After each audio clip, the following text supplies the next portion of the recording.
के संग बुनियाद रखना था, तो फैसला ये हुआ कि संग बुनियाद वो इंसान रखेगा जिस इंसान की 7 साल से तहज्जुद की नमाज कज़ा न हुई। तो शाहजहां खुद सामने आ गया और कहा, ये फकीर पिछले 12 साल से मेरी तहज्जुद की नमाज कज़ा नहीं हुई।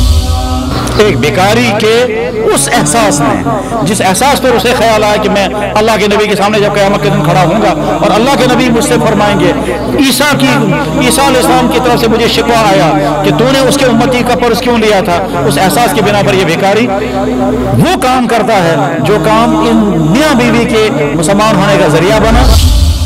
अगर मैं उस नबी की खिदमत में पहुंचने में कामयाब हो गया तो मैं उस नबी के पाँव को धो करके वो पानी पीऊंगा।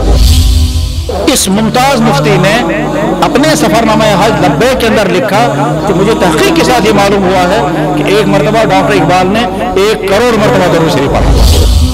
उस वक्त डॉक्टर इकबाल ने ईमान अफरोज बात कही है। उन्होंने कहा, मैं खुदा को मानता हूँ, किसी अपने प्रूफ की बिना पर नहीं, किसी साइंसी प्रूफ की बिना पर नहीं, किसी फलसफियाना प्रूफ की बुनियाद पर नहीं, किसी मंतिक या लॉजिक की बुनियाद पर नहीं। मैं अल्लाह को मानता हूँ इसलिए कि मोहम्मद रसूलुल्लाह ने कहा, और मोहम्मद रसूलुल्लाह से सच्चा दुनिया में कोई इंसान नहीं। कश्मीर में एक जगह है चराग शरीफ, वहाँ एक नौजवान लड़के ने जो कॉलेज में पढ़ रहा था ख्वाब देखा।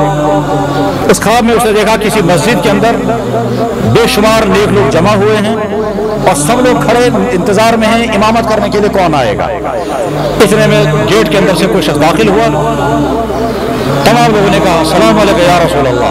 तो जब वो दाखिल हो, ये ख्वाब देख रहा है। बहरहाल हुजूर नबी अलैहिस्सलाम थे, वो मेहराब पर तशरीफ लाए और नमाज शुरू करने से पहले आपने पीछे मुड़ करके फिर फरमाया, डॉक्टर इकबाल आ गए या नहीं। तो किसी कहने वाले ने कहा, जनाब अभी नहीं आए।